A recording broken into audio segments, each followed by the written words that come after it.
تو اس موقع کے اوپر حضرت سلیمان علیہ السلام نے کہا انہو سرہم ممرد من قواریر، جس فرش کو تم جو ہے پانی سمجھ رہی ہو، در حقیقت وہ پانی نہیں بلکہ شیشہ ہے۔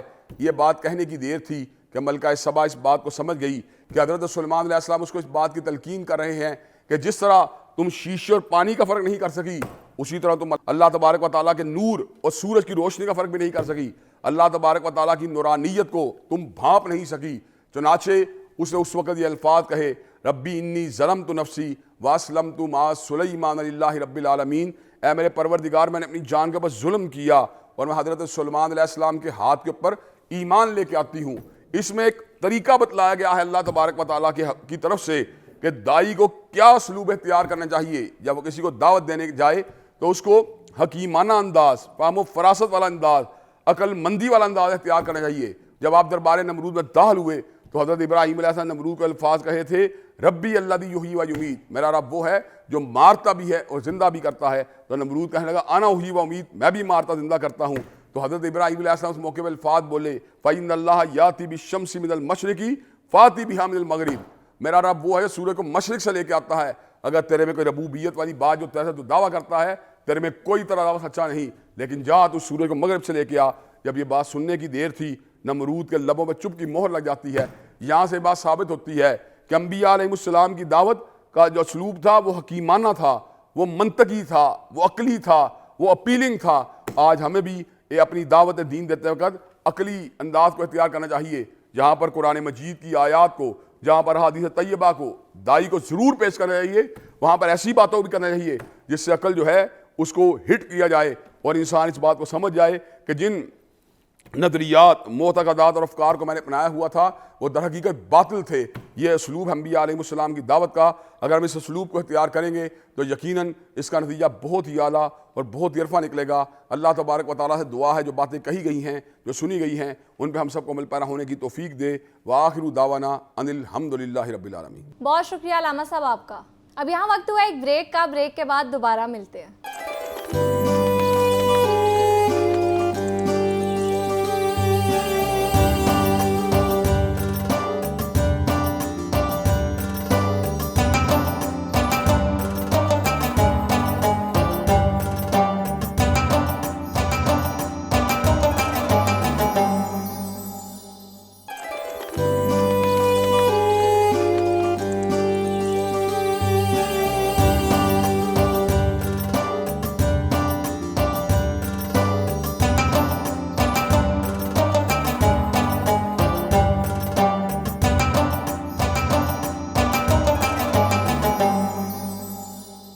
Welcome back. آگے بڑھتے ہیں اپنے سیگمنٹ کی جانب، اور رمضان المبارک اپنے آخری پڑاؤ کی جانب گامزن ہے، اور اس کے ساتھ ہی وہ مبارک گھڑیاں قریب ہیں جب بندہ دنیا کے تمام ہنگاموں کو چھوڑ کر، اپنے گھر بار اور کاروبار سے کٹ کر صرف اور صرف اپنے خالق کی چوکھٹ پر ڈیرا ڈال لیتا ہے۔ اعتکاف، جس کا لفظی مطلب ہی ٹھہر جانا یا رک جانا ہے، یہ ایک ایسی خوبصورت خلوت ہے جہاں انسان اپنی روح کی صفائی کرتا ہے اور لیلۃ القدر کی تلاش میں اپنی راتیں سجدوں میں گزار دیتا ہے۔ لیکن کیا اعتکاف صرف مسجد کے کونے میں بیٹھنے کا نام ہے؟ اس کے آداب کیا ہیں؟ اس کی روحانی حقیقت کیا ہے؟ اور وہ کون سی غلطیاں ہیں جو ہماری اس عظیم عبادت کے اجر کو کم کر سکتی ہیں؟ آج کے اس خاص سیگمنٹ میں ہمارے ساتھ موجود ہیں معزز علماء کرام، جن سے ہم اعتکاف کے فقہی مسائل اور اس کی روحانیت پر تفصیلی گفتگو کریں گے۔ میرے ساتھ موجود ہیں احسن اویس مصطفی صاحب اور ساتھ ساتھ ڈاکٹر پیر طارق شریف زادہ صاحب۔ السلام علیکم، کیسے ہیں آپ دونوں؟ اچھا ڈاکٹر صاحب، سب سے پہلے تو یہ بتائیں کہ اعتکاف کی بنیادی حقیقت کیا ہے اور اس کا اصل مقصد کیا ہے؟ بسم رب محمد کریم علیہ الصلوۃ والتسلیم۔ سب سے پہلے تو یادآوری کا شکریہ، اور یقیناً رمضان المبارک کے اندر ایک بہت ہی نمایاں حوالہ جو ہے وہ اعتکاف کی صورت میں عبادات کا ایک مکمل نظام ہے جو ہمیں پروردگار عالم کے ساتھ جڑنے کا ایک موقع عطا کرتا ہے۔ یہ ایک ایسی عظیم الشان عبادت ہے جو سال میں کسی وقت بھی نفلی درجے پر جو ہے وہ کی جا سکتی ہے، لیکن میں یہ سمجھتا ہوں کہ رمضان المبارک کے ساتھ اس کا جو ایک خاص امتیازی تعلق ہے وہ اپنی جگہ اس کی اہمیت کو کئی گنا بڑھا دیتا ہے۔ جب ہم اعتکاف کی تعریف پر جاتے ہیں تو اعتکاف کا لفظی مطلب جو ہے وہ تو رک جانا ہے، یعنی کسی چیز سے خود کو باز کر لینا، روک لینا ہے۔ اور شرعی اصطلاح میں، عرفیت میں ہم اس سے یہ سمجھتے ہیں کہ رمضان المبارک کے اندر یا عام ایام میں پروردگار عالم کی رضا اور خوشنودی حاصل کرنے کے لیے خود کو دنیا اور امور دنیا سے منقطع کر کے اللہ رب العزت کے ساتھ جوڑنے کے لیے اللہ کے ساتھ راز و نیاز میں اپنا احوال اللہ کی بارگاہ میں پیش کرنے کے حوالے سے، اپنی عاجزی، اپنی توبہ پیش کرنے کے حوالے سے، آئندہ کے کچھ پاکیزہ وعدے اور ارادے اللہ کے سامنے رکھنے کے لیے خلوت اختیار کرنا یہ اعتکاف کہلاتا ہے۔ اور اعتکاف اتنا خوبصورت عمل ہے، اور اس کی تاریخ پر جب ہم جاتے ہیں تو ہمیں یہ اندازہ ہوتا ہے کہ اس کی تاریخ خود اتنی ہی پرانی ہے جتنی اس کرۂ ارضی کے اوپر انسانوں کی تاریخ پرانی ہے۔ اعتکاف کا آغاز اور ابتدا اس کرۂ ارضی پر حضرت آدم علیہ السلام کی طرف سے ہوتا ہے، اور ہم یہ تاریخ دان ہمیں یہ بتاتے ہیں کہ غار حرا وہ خوش نصیب مقام ہے جس کی سب سے بنیادی اور اساسی حیثیت تو سرکار دو عالم صلی اللہ علیہ وسلم کی نسبت ہے، لیکن یہ بھی اس کا ایک امتیازی پہلو ہے کہ انسانی تاریخ کا پہلا اعتکاف حضرت آدم علیہ السلام کی طرف سے غار حرا کے اندر کیا گیا، اور اس اعتکاف کی برکت ہی یہ تھی کہ پروردگار عالم نے ان کو خواب کے ذریعے اللہ اپنے محبوب رسول صلی اللہ علیہ وسلم کی وہ جو اسم گرامی کی شناسائی ہے وہ دوبارہ سے عطا فرمائی، جن کی نسبت اور تعلق سے آپ نے اپنی توبہ پیش کی، اور اللہ رب العزت نے گویا آپ کی توبہ جو ہے اس پر فرمان رحمت جاری کیا۔ میں یہ سمجھتا ہوں یہ ایک استعارہ ہے یہ احوال اور یہ واقعہ ہم سب کے لیے کہ اعتکاف میں جب بندہ ساری دنیا سے منقطع ہو کر بے بس ہو کے اپنے آپ کو اللہ رب العزت کی بارگاہ میں اپنی توبہ کے ہمراہ پیش ہوتا ہے تو رب العزت کی طرف سے فرمان رحمت جو ہے وہ جاری کر دیا جاتا ہے، اور پھر اس توبہ میں جب اللہ کے ساتھ پاکیزہ وعدے اور شکرانے کے کچھ احوال اور ارادے جو ہیں وہ رکھے جاتے ہیں تو یقیناً یہ جو توبہ کا اور اللہ کے ساتھ خلوت میں راز و نیاز کرنے کا عمل ہے یہ بندے کے لیے روحانی ترقی اور ترفع کا ذریعہ اور وسیلہ بن جایا کرتا ہے۔ رمضان المبارک میں اس کی اہمیت کا اندازہ ہم اس بات سے لگا سکتے ہیں کہ خود سرکار دو عالم صلی اللہ علیہ وسلم کے مستقل معمولات کا حصہ رہا کہ آپ رمضان المبارک کے اندر اعتکاف جو ہے اس کو اختیار کیا کرتے تھے، اور اس درجے پر اعتکاف کا اہتمام ہوتا کہ بعض مرتبہ سرکار دو عالم صلی اللہ علیہ وسلم سے ثابت ہے کہ آپ نے 10 دن کا اعتکاف کیا، اور پھر ایک آخری سال جو تھا سرکار دو عالم کا دنیا سے تشریف لے جانے والا، اس سال رسول رحمت صلی اللہ علیہ وسلم نے 20 دن کا اعتکاف فرمایا، اور سیرت نگاروں نے ایک مقام پر ایک سال رمضان المبارک کے پورے مہینے کا اعتکاف جو ہے اس کا احوال بھی لکھا، اور سرکار دو عالم صلی اللہ علیہ وسلم نے اس کے احوال کے ذیل میں وضاحت کرتے ہوئے یہ فرمایا کہ میں نے پہلے 10 دن اعتکاف کیا، پھر میں نے مزید 10 دن اعتکاف کیا، اور آخری پھر مجھے یہ بتایا گیا کہ وہ جو شب قدر ہے جو ایک عظیم الشان رات ہے جس کے بارے میں جس کی اہمیت اور عزت افزائی کے لیے رب العزت نے قرآن حکیم میں ایک پوری سورت کو اس کے ساتھ منسوب کر دیا ہے، اور اس کے بارے میں یہ بتایا ہے کہ یہ 1000 مہینوں سے بہتر ہے۔ رسول رحمت صلی اللہ علیہ وسلم فرماتے ہیں کہ میں اس رات کی تلاش کی غرض سے جو ہے وہ میں آگے بڑھتا گیا اور 10 دن کا اضافہ کرتا گیا اور پورا مہینہ، اور حضور فرماتے ہیں کہ جب 20 دن مکمل ہوئے تو مجھ پر پروردگار عالم نے اس بات کو آشکار فرمایا، روشن فرمایا کہ شب قدر کی جو اہمیت اور فضیلت ہے اور اس کے ڈھونڈنے کا عمل ہے اسے جو رمضان کا آخری عشرہ ہے اس کی طاق راتوں میں جو ہے وہ ڈھونڈا جائے اور اسے دریافت کیا جائے۔ احسن صاحب یہ بتائیں کہ اعتکاف کو ہم کس طرح زیادہ اجر والا کر سکتے ہیں؟ بسم اللہ الرحمن الرحیم۔ اعتکاف کے فضائل و مسائل کے حوالے سے اعتکاف وہ عبادت ہے جس میں انسان اور مومن اللہ کی بارگاہ میں قرآن کے اس حکم کے مطابق کہ وَاذْكُرِ اسْمَ رَبِّكَ وَتَبَتَّلْ إِلَيْهِ تَبْتِيلًا کہ اپنے رب کا ذکر یوں کرو کہ ہر ایک سے کٹ کے صرف اس کے ہو جاؤ، تو اسی تبتیل اور تبتل کے اس کہ دنیا سے کٹ کر صرف مالک کی رضا کے لیے 10 دن کے لیے بیٹھنا یہ اعتکاف کہلاتا ہے۔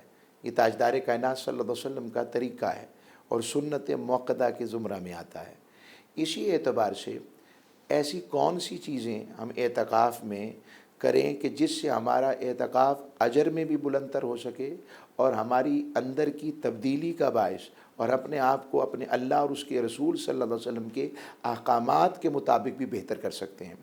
تو اس حوالے سے اجر کے اعتبار سے یہ ہے کہ آپ اپنے اعتکاف کو اس طرح سے روز کے شیڈول میں ترتیب دیں جس میں 5 نمازوں کے ساتھ ساتھ فرض نمازوں کے ساتھ ساتھ درود پاک کو اپنا وظیفہ بنائیں۔ درود پاک کے ساتھ ساتھ آپ قرآن فہمی کا ایک پورا پورشن رکھیں جس میں قرآن سمجھ سکیں، پھر قرآن سمجھنے کے ساتھ حدیث کو پڑھنے اور اس کو سمجھنے کی کوشش کیجیے، اور تیسرے مقام کے اوپر اہل علم کی مجلس میں دینی مسائل کو سمجھنے کی کوشش کیجیے۔ اور ان چیزوں کے ساتھ ذاتی وظائف کا استعمال جاری رکھیے۔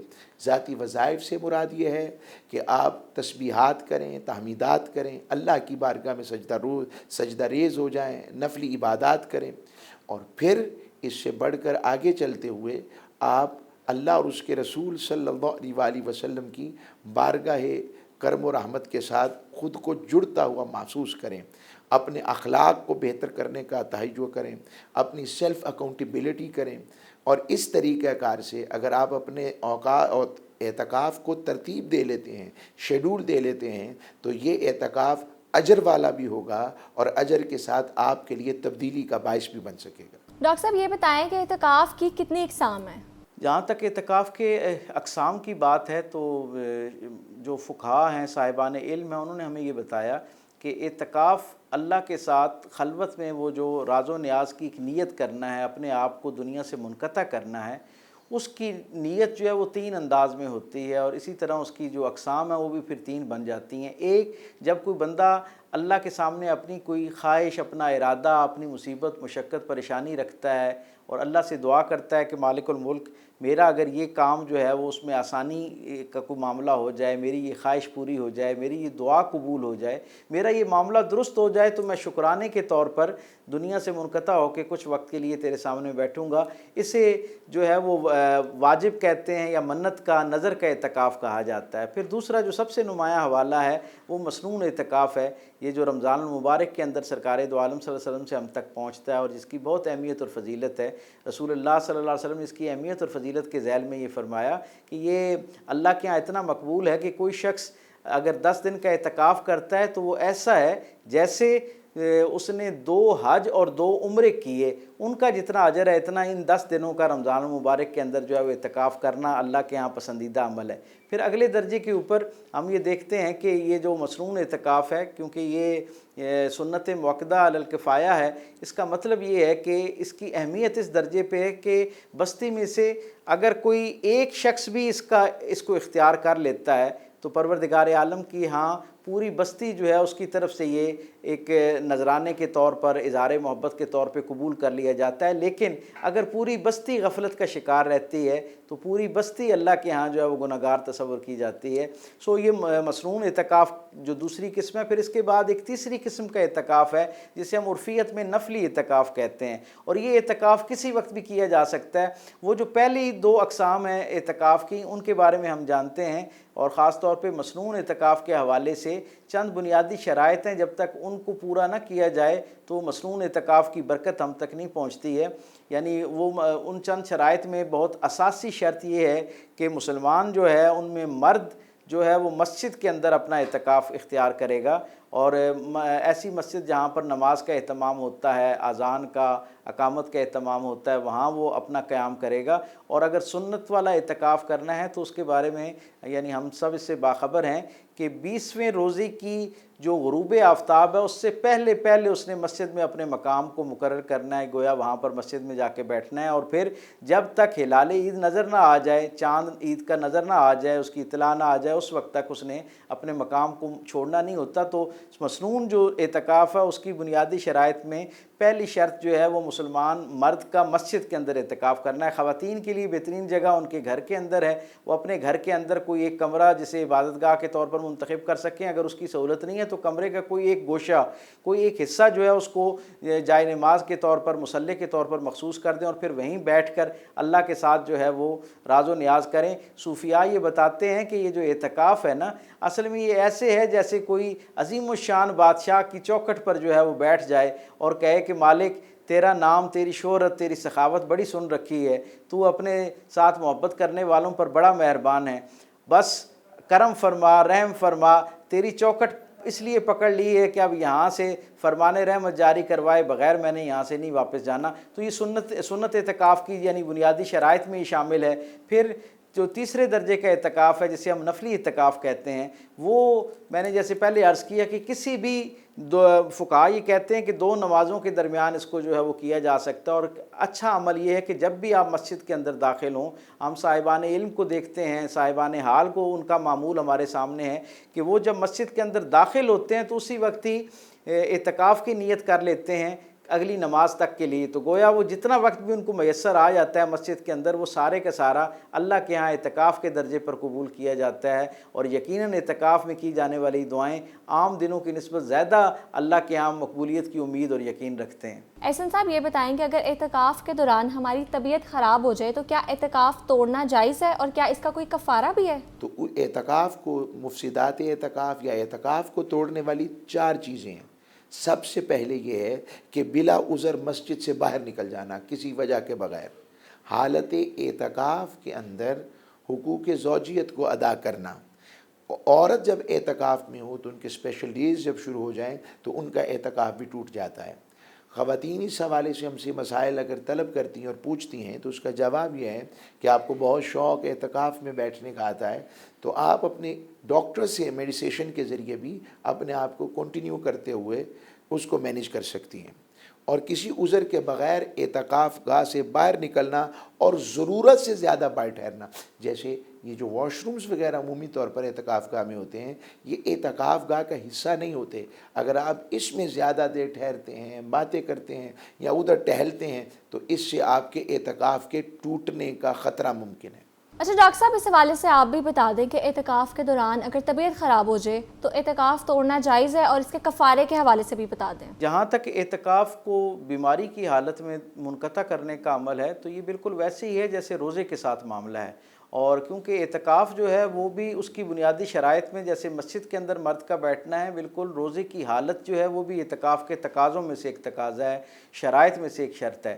تو جیسے ہی معتکف کا بیماری کی حالت میں یا کسی ایسی ناگزیر وجوہ کی بنیاد پر روزہ ٹوٹتا ہے تو اس کا اعتکاف خود بخود جو ہے وہ ختم ہو جاتا ہے۔ اب اس کی قضا یہ ہوتی ہے کہ اسے اس دن کا اعتکاف، اس ایک دن کا اعتکاف جو ہے اسے دوبارہ کرنا ہوتا ہے، اور یہ پیش نظر رہے کہ یہ مجبوری کی وجہ سے جو اعتکاف جو ہے وہ ناقص ہوتا ہے اس کے بارے میں یہ حکم ہے۔ جو اعتکاف کے اندر کسی غفلت کی بنیاد پر یا جان بوجھ کر کوئی آدمی اعتکاف کے جو بنیادی تقاضے ہیں ان میں سے کسی کو منقطع کر دیتا ہے، جیسے بغیر کسی سبب کے مسجد سے باہر آ جاتا ہے، روزہ توڑ دیتا ہے، یا مسجد سے باہر نکل آتا ہے، ایسی ساری صورتوں میں پھر روزے کی قضا جو ہے وہ قضا کے ساتھ ساتھ اس کا کفارہ بھی دینا ہوگا۔ احسن صاحب یہ بتائیں کہ اعتکاف کے دوران اگر کوئی ایمرجنسی ہو جائے، کسی کام کی وجہ سے بندہ مسجد کی حدود سے باہر جا سکتا ہے یا نہیں؟ کیا یہ سچ ہے کہ اعتکاف کے دوران سونا یا آرام کرنا اس کے اجر میں کمی کا باعث بن سکتا ہے؟ اگر تو یہ بہت زیادہ ریئر کیس ہے اور امپورٹنٹ ہے تو اس کو اجازت ہے کہ وہ اپنا اس حصے کا اس دن کو قضا کر لے، اور اس کا اعتکاف ٹوٹ جائے گا، واپس آ جائے تو وہ نفلی اعتکاف کی نیت کرتے ہوئے بقیہ کو ادا کر لے، اور ایک دن کی قضا بعد میں ادا کر سکتا ہے۔ ایک طریقہ کار تو یہ ہے۔ دوسرا طریقہ کار یہ ہے کہ اتنی انتہائی ضرورت پڑ گئی ہے تو اجازت ہے کہ وہ تھوڑی دیر کے لیے باہر جا کر واپس آ سکتا ہے، مگر یہ بہت اضطراری اور ریئر کیس ہوتا ہے، اس میں آ سکتا ہے تو اس صورت میں بھی اس کے اعتکاف کو کوئی مسئلہ نہیں ہوتا، اس کا اعتکاف قائم و دائم ہے۔ اور پھر اعتکاف میں مجبوری کی صورت، مثلا بیمار ہو گیا ہے تو بیماری کی کیفیت میں جان بچانا فرض ہے، ایسی پرابلم ہے کہ اس کی جان جانے کا خطرہ ہے یا زیادہ نقصان ہونے کا خطرہ ہے تو وہ اعتکاف کو قضا کر کے جان بچانا فرض آ جاتا ہے۔ اعتکاف میں یہ سونے کے حوالے سے جو بات ہے تو اعتکاف میں آرام کا ایک سیشن ہونا چاہیے اور آرام سے سونے میں کوئی حرج نہیں، لیکن اعتکاف ہی سونے کے لیے ہو یہ بات غلط ہے، یا کھانے پینے کے لیے ہو، مرغن غذائیں اور اسپیشل قسم کے وہاں پر بوفیز آ رہے ہیں، تو یہ اعتکاف کے مقصود نہیں ہے۔ اعتکاف کا مقصد یہ ہے کہ آپ قلیل الطعام تھوڑا کھائیں، قلیل المنام تھوڑا سوئیں، قلیل الکلام تھوڑا بولیں، او کل خیرا او لیصمت، حضور کی حدیث ہے یا تو اچھی بات کرو یا خاموش رہو۔ اس صورتحال میں اپنے آپ کو اپنے مولا سے وابستہ رکھیں، سونے میں حرج نہیں ہے یہ بھی، اور معتکف جب سوتا ہے تو اللہ کریم اس کے سونے پر بھی اسے اجر عطا فرماتا ہے، کیونکہ اس کی نیت اپنے رب کے لیے ہوتی ہے، حتیٰ کہ اس کے سانس لینے پر بھی رب اجر عطا فرماتا ہے۔ تو ہمیں ان اجور کو اپنی زندگی میں تبدیلی کے لیے، اپنے مالک کے ساتھ محبت کو قائم و دائم رکھنے کے لیے، اور اپنی روح کی پیوریفیکیشن کے لیے، اور قبر و حشر کی اللہ اور اس کے رسول کی بارگاہ سے محبت پانے کے لیے، اور تاجدار کائنات کی شفاعت کے اصول کے لیے اپنی ان چیزوں کو بالکل پیوریفائی کرتے ہوئے اپنے مولا کے لیے خالص وابستہ ہونا چاہیے۔ اچھا ڈاکٹر صاحب، خواتین کے حوالے سے بھی بتا دیں کہ ان کے اعتکاف کا شرعی طریقہ کیا ہے؟ پروردگار عالم نے ایک ایسا خوبصورت فطری نظام ہمیں عطا کیا ہے کہ جہاں پر مرد و زن کی ثواب کے حوالے سے کوئی تقسیم نہیں ہے، یعنی جو بھی اللہ کو راضی کرنے کے لیے میدان عمل میں اترے گا، عبادت کے ساتھ عاجزی کے ساتھ اللہ کی بارگاہ میں پیش ہوگا، سب کے لیے ایک جیسے عبادت کے مواقع ہیں۔ اور اعتکاف کے معاملے میں بھی یہ معاملہ ہے کہ مرد و زن دونوں جو ہیں، جو اپنے آپ کو دنیا سے منقطع کر کے مخلوق سے اور مخلوق کے معاملات سے، دنیا داری کے تقاضوں سے خود کو جدا کر کے اللہ کے سامنے پیش کرے گا، اس کے لیے اللہ کے ہاں سے جو ہے وہ قبولیت کی سند ہے۔ حضور نے تو نفلی اعتکاف یعنی مسنون اعتکاف کا تو اجر میں نے پہلے عرض کیا، نفلی اعتکاف کا سرکار دو عالم صلی اللہ علیہ وسلم نے ایک دن کے اعتکاف کا یہ اجر بتا رکھا ہے۔ حضور فرماتے ہیں جو ایک دن اعتکاف کرتا ہے نا، پروردگار عالم اس شخص اور جہنم کے درمیان 3 خندق جو ہیں ان کا فاصلہ کر دیتا ہے۔ تو آپ اس سے اندازہ لگائیں کہ یہ کتنا عظیم و شان عمل ہے۔ جہاں تک خواتین کے ہاں اعتکاف کا معاملہ ہے، اس کے بارے میں ہم یہ جانتے ہیں کہ ان کے لیے بہتر اور مقام جو ہے وہ مسجد کی بجائے گھر ہے، اور وہ اپنے گھر کے اندر کوئی خلوت گاہ قائم کریں، اس کے اندر جو ہے وہ اپنا ایک مصلی قائم کریں اور وہاں پر اپنی عبادت جو ہے اسے کریں۔ اس دوران اگر کوئی خاتون خانہ اور گھر میں میسر نہیں ہے، یا گھر میں کھانا پکانے کا کوئی اور انتظام موجود نہیں ہے، تو بہت اساسی اور بنیادی ضرورت کے جو تقاضے ہیں ان کو پورا کرتے ہوئے خاتون جو ہے وہ اپنے اہل خانہ کے لیے خورد و نوش کا بندوبست بھی کر سکتی ہے، ان کے لیے کھانے پینے کی تیاری جو ہے وہ بھی کر سکتی ہے، اور جیسی اس سے پلٹے فوراً پھر دوبارہ رجوع اللہ کرے، اللہ کی بارگاہ کے ساتھ دوبارہ جڑ جائے۔ تو دین رحمت جو ہے وہ بڑے فطری تقاضوں کے ساتھ ہمیں جیسے باقی زندگی گزارنے کا طریقہ عطا کرتا ہے، اسی طرح عبادات کے ذیل میں بھی بہت آسانیوں کے ساتھ ہمیں اپنے ساتھ جڑنے کا موقع فراہم کرتا ہے۔ تو خواتین کے لیے بھی بالکل اتنا ہی اجر ہے، اور ان کے لیے یہ آسانی ہے کہ وہ اپنے گھر کے اندر رہتے ہوئے یہ سارے معاملات جو ہیں ان کو کر سکتے ہیں۔ احسن صاحب، یہ بتائیں کہ اعتکاف کے دوران غسل کرنے کا کیا طریقہ ہے؟ اس حوالے سے کیا احکامات بتائے گئے ہیں؟ اعتکاف کے دوران غسل کرنا اور کپڑے پہننا، دیکھیں اللہ کی بارگاہ میں پاک ہو کر، منزہ ہو کر، پیوریفائی ہو کر کھڑے ہونا، اور اللہ کی بارگاہ میں یہ بات بھی ہے کہ میرے حضور خوبصورتی کے ساتھ زینت اختیار کرتے ہوئے آؤ۔ اس صورت میں کپڑوں کو چینج کیا جا سکتا ہے تاکہ آپ کے کسی کے طرح کی بدبو نہ آئے۔ آپ فریگرنس یوز کریں، عطر کا استعمال کر سکتے ہیں، اور غسل بھی کر سکتے ہیں۔ اور غسل اگر واجب ہو گیا ہے تو پھر تو لازم ہے، لیکن اگر لازم وہ واجب نہیں بھی ہوا، مگر آپ اگر غسل کرنا چاہتے ہیں کہ آپ کے باڈی سے کوئی اسمیل آ سکتی ہے، آپ صفائی کا خیال رکھنے کے لیے کرتے ہیں، تو اس کو اجازت دی جاتی ہے مشروط طور پر کہ آپ اس کو کیا جا سکتا ہے۔ پھر اعتکاف کے دوران جب ہم اپنے مالک سے مشغول ہو گئے، ہمارا موبائل فون نمبر اپنے مالک کے ساتھ وہ فجر کی 4 رکعتوں کے ساتھ جڑنا چاہیے، اور ظہر کی جو ہیں وہ رکعت جو فرض کے ساتھ ساتھ سنت موقدہ آ جائیں، اور موقدہ کے ساتھ 8 اور پھر 12 رکعتوں کے ساتھ جڑنا چاہیے۔ عصر کے وقت میں 4 سنت غیر موقدہ اور 4 پھر 8 کے ساتھ رب کے ساتھ جڑنا چاہیے۔ پھر عشاء کی نماز میں آپ جہاں 4 سنت غیر موقدہ پڑھتے ہیں، پھر 4 فرض پڑھتے ہیں، پھر 2 سنت پھر پڑھتے ہیں، پھر 2 نفل، پھر 3 وتر، اور وتر سے پہلے 20 تراویح پڑھتے ہیں۔ یہ سارا آپ کا تعلق تو اپنے مالک کے ساتھ ہونا چاہیے، آپ کو کسی دوسرے کی، باہر والے کی پرواہ نہیں ہونی چاہیے۔ تو یہ موبائل فون کا استعمال یا تو کسی بہت ایمرجنسی کی صورت میں، یا آپ دین کی ترویج کے لیے استعمال کر رہے ہیں، یا دین کو پڑھتے ہوئے اس کے لیے آج گیجٹس آتے ہیں اس کو، ایپس کو یوز کر رہے ہیں، اور بہت کم ریئر طور پر آپ تعلق اگر رکھنا چاہتے ہیں، بہت کم اپنے مخلوق سے، صرف اتنا کہ حال احوال پوچھا اور فون بند کر لیا، وہاں پر کاروباری ڈسکشن شروع کر دی جائے، کاروبار شروع کر دیا جائے، اس سے اعتکاف کی جو لیٹرن اسپرٹ ہے وہ مجروح ہونے کا خطرہ ہے۔ لہٰذا اس سے بچنا ہے، اور اعتکاف کو اللہ کے ساتھ زیادہ سے زیادہ خاص کرنا ہے۔ جو وقت ہم نے وعدہ کیا ہے کہ مولا تیری رضا کے لیے لگائیں گے، تیرے لیے لگائیں گے، اپنے آپ کا کنیکشن تیری بارگاہ سے جوڑنے کے لیے لگائیں گے، اس کو اسی طرح پورا کرنا چاہیے۔